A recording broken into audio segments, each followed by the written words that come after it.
নমস্কার সকলকে। কখনো কি ভেবেছেন একটি ছোট ব্রিজের মধ্যেই লুকিয়ে থাকে একটি পুরো ফসলের গল্প? আজ সেই গল্পের কিছুটা আপনাদের সঙ্গে ভাগ করে নিতে চলে এসেছি। আজকের সকালটা সত্যিই অসাধারণ। আকাশ ভরা মেঘ, তার সঙ্গে ঝিরিঝিরি বৃষ্টি, বাতাসে ভেসে আসছে ভেজা মাটির মিষ্টি গন্ধ। এমন আবহাওয়ায় গ্রামের মাঠে হাঁটতে বের হলে মনে হয় প্রকৃতি যেন নিজের হাতে নতুন করে পৃথিবী সাজিয়ে তুলেছে। এখন আমরা দাঁড়িয়ে আছি একটি শশার জমিতে।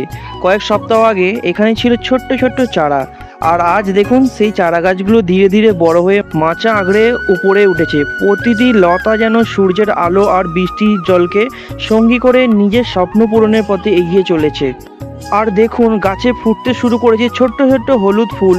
এই ফুলগুলি কয়েকদিনের মধ্যে ছোট্ট শশায় পরিণত হবে। তারপর একদিন সেই শশা পৌঁছে যাবে আমাদের বাড়ির রান্নাঘরে।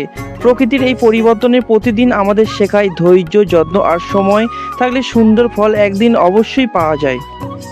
এই সুন্দর ক্ষেতের পেছনে রয়েছে একজন কৃষকের নিরলস পরিশ্রম। ভোরের আলো ফোটার আগেই তিনি মাঠে চলে আসেন। কখনো রোদ, কখনো বৃষ্টি, কখনো কাদা, সব কিছুর সঙ্গে লড়াই করেই তিনি ফসলের যত্ন নেন। কারণ তিনি জানেন এই ফসলই অনেক পরিবারের মুখে হাসি ফোটাবে। প্রকৃতি আমাদের অনেক কিছুই দেয়, কিন্তু তার যত্ন নেওয়ার দায়িত্বও আমাদের। গাছ লাগান, জল অপচয় করবেন না, কৃষকদের সম্মান করুন। কারণ কৃষি বাঁচলে দেশ বাঁচবে, আর প্রকৃতি বাঁচলে ভবিষ্যতও সুন্দর হবে।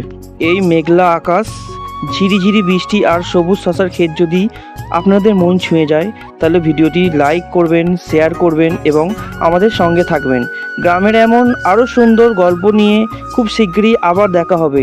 ততক্ষণ পর্যন্ত সবাই ভালো থাকুন, সুস্থ থাকুন আর প্রকৃতিকে ভালোবাসুন। ধন্যবাদ সকলকে। Tata, bye bye.